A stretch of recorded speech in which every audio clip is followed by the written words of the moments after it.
Higala. In the book of Titus again, Higala. Ang Biblia nagingon, Higala, not by the works of righteousness that you have done, but by the mercies of God, Higala, He saves us.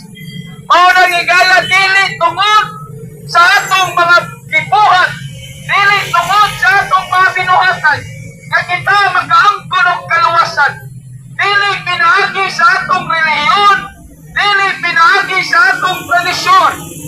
In Ephesians chapter number 2, verses number 8 down to 9, ang Biblia nagingon, Higala, for by grace are you saved through faith, and that not of yourself, it is the gift of God, not of works, lest any man should boast.